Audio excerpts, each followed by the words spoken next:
As millions of Americans celebrate their country's Independence Day, there's a group of left-leaning Americans who are not quite as patriotic. They're leading a movement called F the Fourth. The event was to be hosted by the Tucson Women's March. Now, to discuss this in more detail is U.S. political reporter and one of our regular contributors, Lisa Daftari, who joins us once again from Los Angeles. Lisa, it appears as though a certain group of Democrats are coming across as a little less than patriotic. Oh, yes. This story is just infuriating, especially for those of us who are extremely proud of this country and extremely happy to celebrate Independence Day here. But as you would have it, and as you would assume, in a time where cancel culture cancels just about everything, why wouldn't they just go ahead and cancel July 4th, which is exactly what they're doing, particularly on the heels of the Roe v. Wade being overturned and turned back to the states. They feel like this is, a great justification for hating America, and I'm seeing all across social media these memes that say this year 4th of July is canceled because women don't have independence, women don't have freedom, and really just playing this up as being anything more than just, a movement to use the Constitution to turn back abortion to the states. But again, even if it weren't, we're in a time where there's kneeling for the anthems and kneeling for the flag and disrespecting cops and disrespecting all kinds of patriotic symbols that really bring it back to our country, our forefathers, the flag, the anthem, and all of it. And as somebody who covers foreign affairs, I'm always tweeting and always saying, take a look at the countries around the world and then have that perspective of what we have here in the West, what we have here in the United States. And, it's a shame. It's a shame. And I'm happy that these women in the Women's March are being called out. Because again, they should take a look around the world and see when women in Afghanistan, for example, can't even leave their homes without a chaperone. They can't go to a doctor's appointment. They can't get divorces. They're 8 and 9 years old and being married off to their uncles. And they have the audacity to cancel the 4th. So as you can tell, I'm very, very, very passionate about this issue. And it's extremely difficult to see that there are these very ungrateful people living here. Lisa, U.S. President Joe Biden's border with Mexico is the deadliest land crossing in the world. Now, that's according to the United Nations group, the International Organization of Migration. Now, a recent report by the agency suggests that more than 1,200 lives were lost during migration in the North, Central, and South Americas last year, and at least 728 deaths occurred along the U.S.-Mexico border. Right. And that number is rising. We've had a record number of individuals trying to get over the border and a record number of lives lost.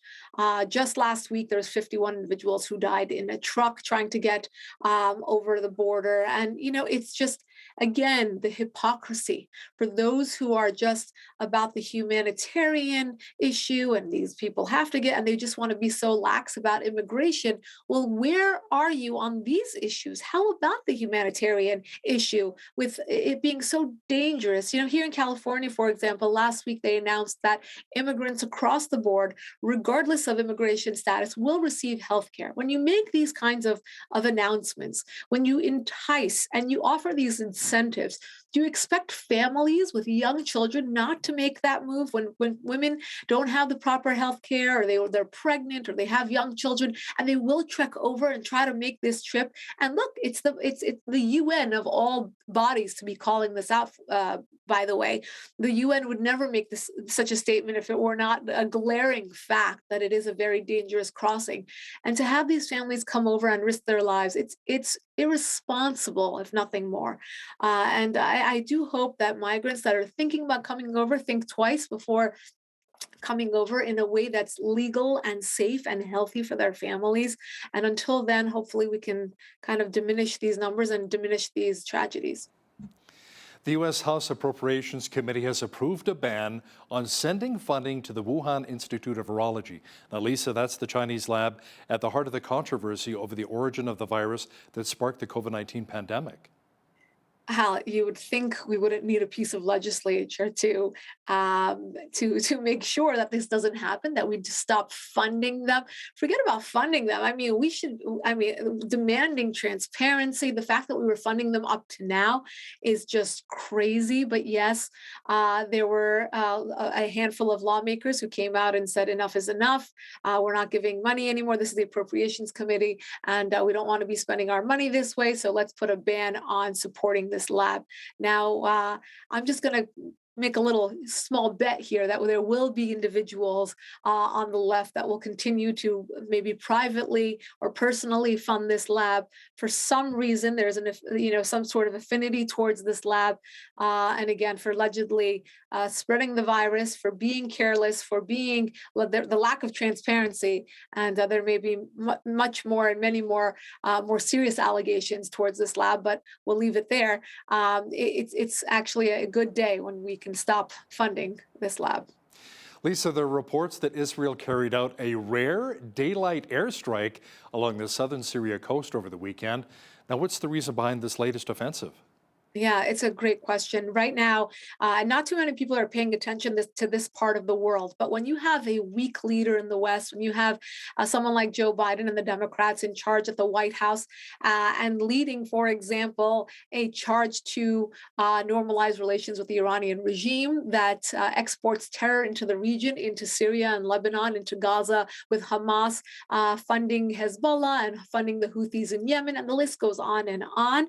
When you have that kind of irresponsible support of a terror sponsor, then Israel has to take it into its own hands to defend itself. So what Israel has been doing is these very targeted attacks on the Iranian regime's assets in Syria. So it's basically a proxy war, but making sure that there are no civilians that are hurt, injured, and taking out these weapons depots. So the Iranian regime is hiding and storing weapons in Syria. And again, the Israelis have gone after not only Iran's assets in Syria, but has also been able to hit some of their nuclear infrastructures in Iran as well. Now, last week, there was a report that some Iranian leaders have gone on the record saying that the Israelis have truly put a dent in our intelligence apparatuses, both abroad and internally. So it just goes to show that these targeted attacks are working. And perhaps the best way to decrease the threat of the Iranian regime. Lisa, some energy analysts said the price of oil could more than triple if Russia decides to cut its output amid record high gas prices. Not only here, but where you are as well, down in the United States. Their current price for a barrel of oil stands at around $110, but it could go as high as $380 a barrel. Yeah, and you think of the ordinary people who have to go to work, pay a full tank of gas. It just doesn't make sense, and I think that's when we'll see, a lot of, eruption and protest. Hopefully, I mean, at that point, there should be some outcry to get the those in charge to really take this more seriously. So, J.P. Morgan came out. Their analysts are saying in a worst case scenario, which I don't agree with that phrasing, but they're calling it a worst case scenario.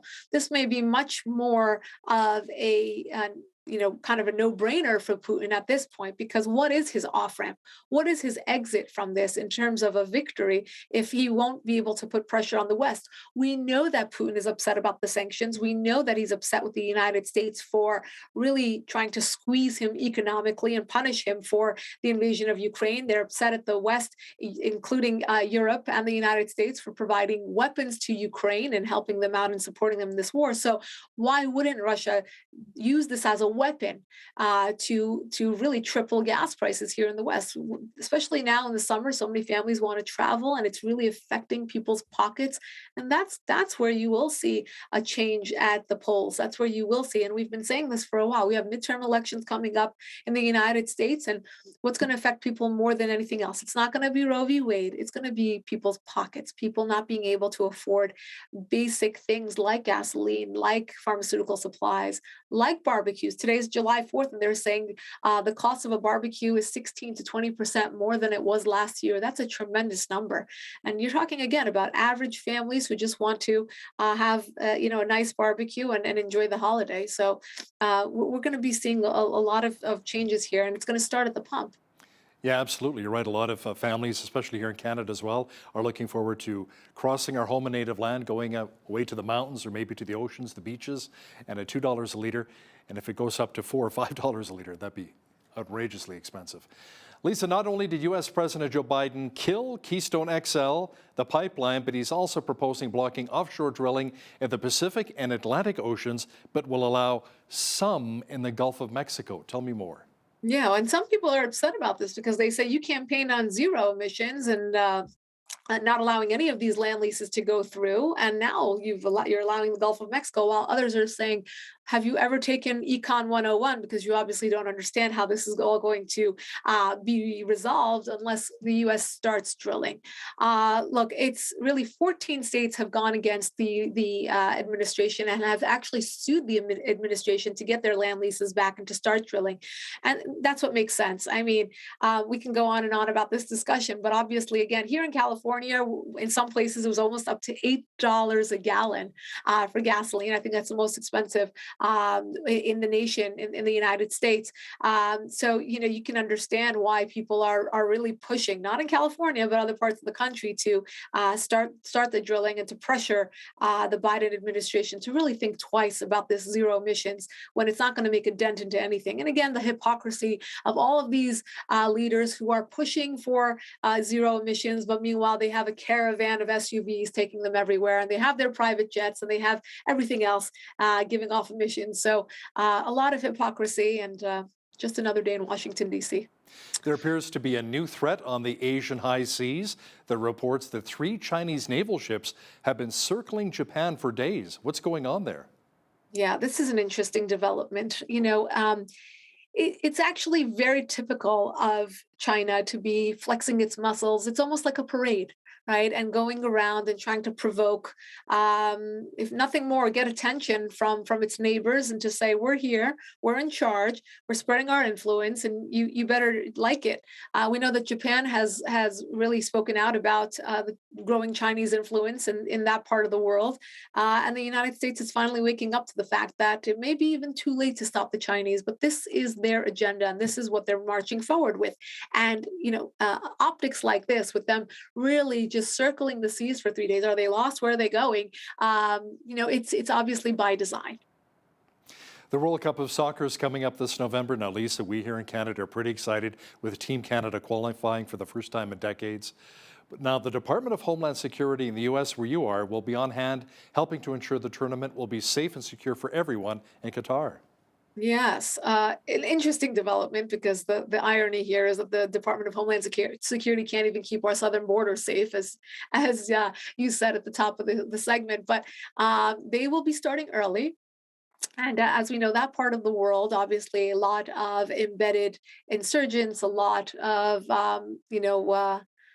bad characters, if nothing more than that. But we don't know where they'll be coming for, who they'll be coming for, who they'll be targeting. But for example, the Israelis were instructed not to go because they thought that, for example, the Iranian regime would have easy access to Israelis who'd be going there to watch the games. Soccer is extremely popular in that part of the world, so you will have individuals coming from all different places, and a lot of people will look forward to meeting their enemies there. And that's why there will have to be a clean sweep of all of these bad actors. And to kind of help out with that, the Department of Homeland Security is getting involved and rolling up their sleeves early on to prepare for the November games. I wonder if they'll also be involved in helping to clamp down on some of the human trafficking, which will also be taking place in that region, right? Yeah, we hope so. Our foreign affairs expert, Lisa Daftari, thanks so much for joining us once again from Los Angeles, California. My pleasure.